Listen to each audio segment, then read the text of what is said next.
I am here with Chiwetel Ejiofor, who I can easily say is the man of the festival here. Without a doubt, his film 12 Years a Slave, where he stars as Solomon Northup, is basically taking this festival by storm. Everyone's talking about it nonstop since it's screened. I think actually at Telluride first, kind of all the talk rolling on into Toronto.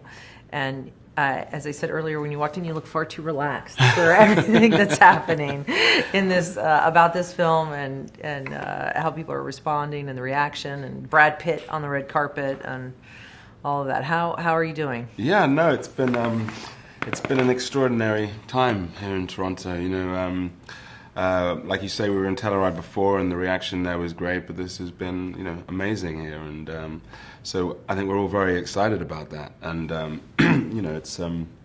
it's just a great way to start getting this film out there.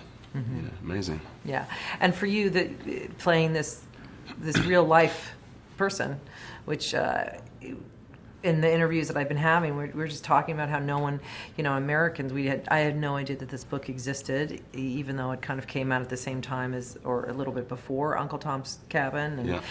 No one ever talked about it or mentioned that the story, we just never learned about it. Yeah. Really. And now to see this film, for me, and I said this to Michael Fassbender, you're really, as an American, I was seeing slavery kind of for the first time. Most of the movies, there's a tremendous amount of fiction behind it, or you think of like Gone with the Wind, or maybe Harriet Tubman and things you learn about. But this really drops you right into it. Yeah, I think that Solomon's book is is like an extraordinary gift.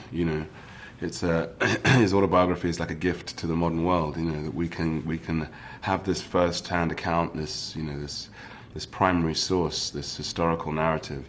That puts us right back in the time, and is this incredibly detailed, accurate, poetic story about what happened to him. I mean, I was blown away by it. When I first read it, and when I read the script, when I read that, like you, I didn't know anything about it. I didn't know anything about Solomon Northup, and I just think that's kind of amazing that I didn't know anything about it, and so the hope is from this point that people mm-hmm. know about this book and take a look at it, and I think it's an extraordinary text. Mm-hmm.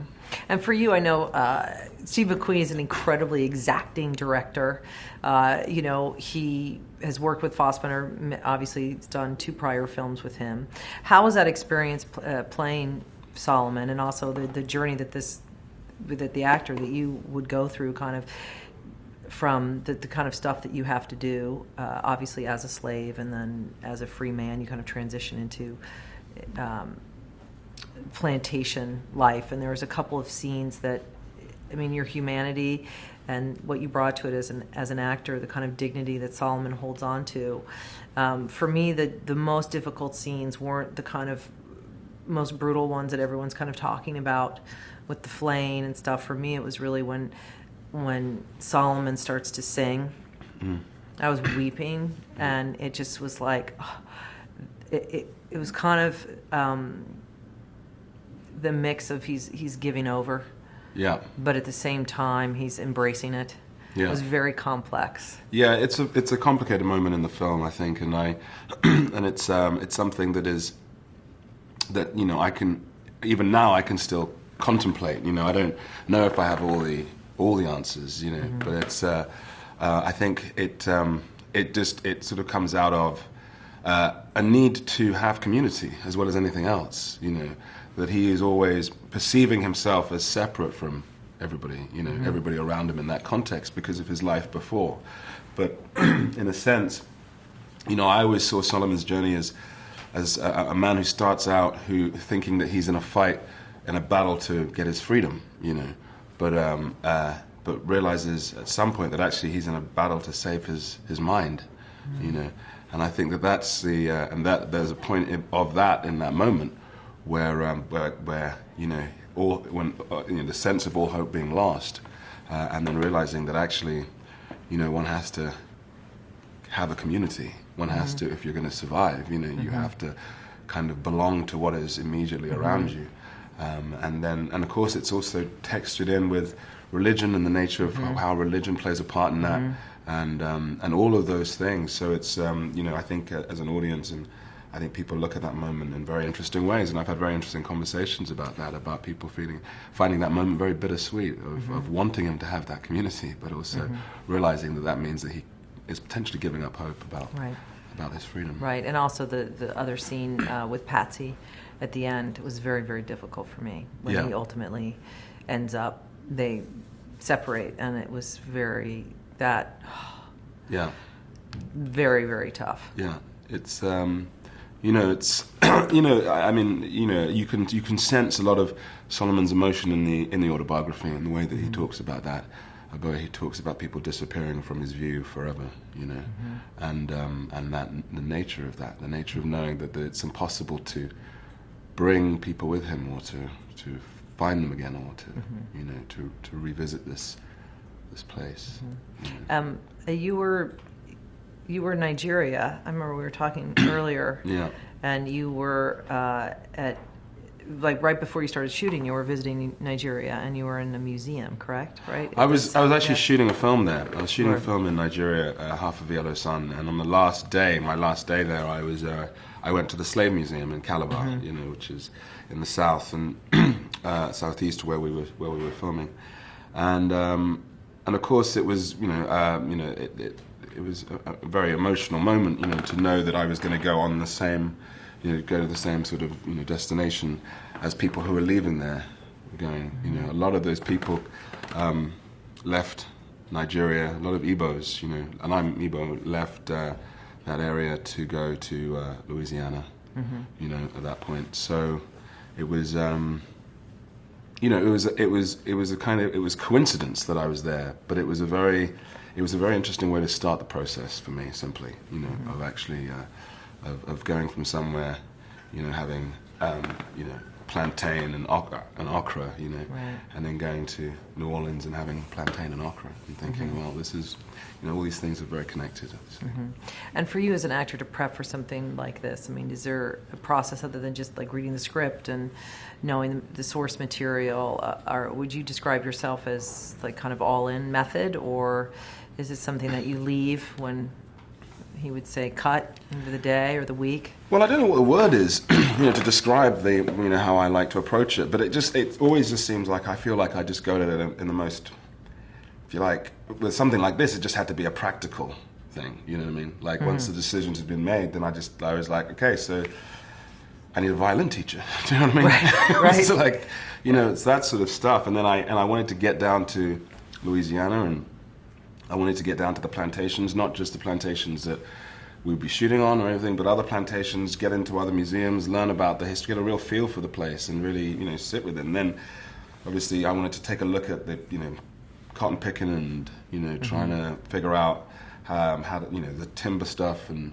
the cutting down of the trees, the, obviously the sugar cane, the kind of the industry of it all was very important to me, just to figure that out, because all of those things do different things, and that's one of the things that I found out actually in the process of it, which is, I think it's like one of those things about having a historical, like a historical narrative, is that it opens up certain things to you that you can't even consider until you're there, One of those things was like, I realized that when you're chopping down trees, there's a catharsis in that. There's a catharsis in chopping in that kind of physical labor.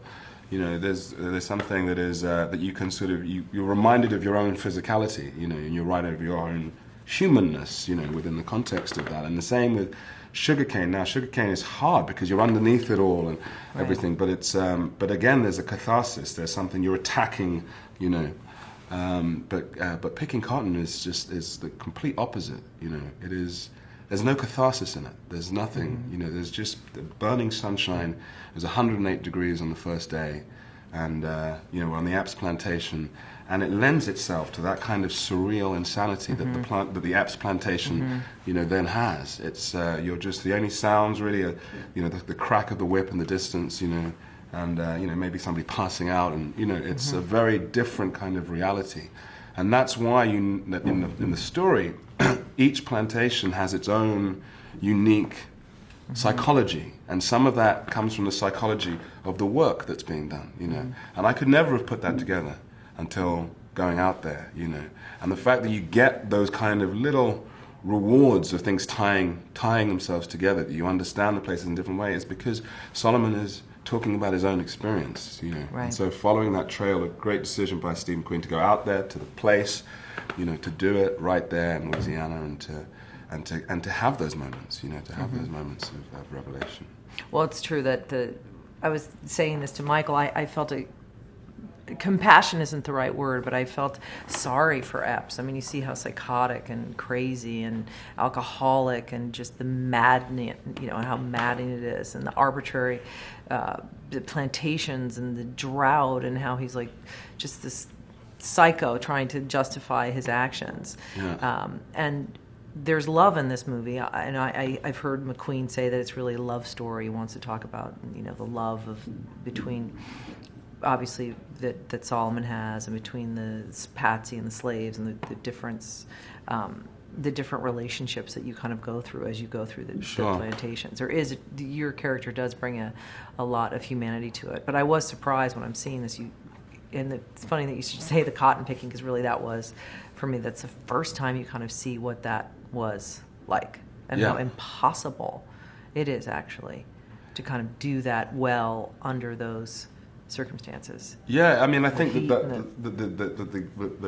the sort of attention to those details was so important, you know, in the story, and I think that you know, that's what you know, Steve has a kind of an unflinching eye, and he shows you, you know, what they're seeing, you know, right. And it's almost the only way to completely immerse an audience is to see what all the characters see, so you understand their psychology, you understand where they're at, you know, and it can get you right inside the experience. And it's true about Epps, and I think that one of the things that is terrifying about Epps is that for Solomon is that Solomon recognizes that is what this place can do to you. Yeah. You know, it can make you into somebody like this. You know, it can really destroy your mind. You know. Do you think it took an Englishman to do an American story like this? I don't know. I mean, you can. You know, this is in a way. You know, you can't really. It's hard to be in another person's shoes. Who knows? You know. I think Steve read a terrific, you know, biography, you know, autobiography. I think he felt that it would make a really truly great film, and I'm very happy that he went on that journey. You know, I'm sure other people could have done that. They didn't, you know, they didn't follow those steps and to that book particularly. So I don't know. I think you know, I think everybody in the sort of, you know, African diaspora is all connected to these events and this time, and so obviously Steve's family's from the West Indies, and there was, you know, there were the vast difficulties actually. That, I mean, at certain points they had basically a land war over slavery in the West Indies. So, you know, we're all connected to that, and so I think we're all bringing part of our own collective history to those moments, and you know, it's an American production. You know, I mean, some people have sort of suggested, because there are a couple of Brits involved in key positions, that it's somehow not an American. No, you know what I mean? It's like, well, how do you get more American than Brad Pitt? Exactly. He's you know, kind it's hard to find. So, Plan B. But yeah, no. So, you know, and obviously all the way through the list of cast and crew and production and financing. I mean, That's great. You know, well, congratulations. I haven't seen a performance like the one you've done in a long time. It was so emotional and so moving, and it's just beautiful, and everyone, I think, feels pretty much the same way. So everyone's going to know exactly how to pronounce your name. I have a feeling by Christmas time.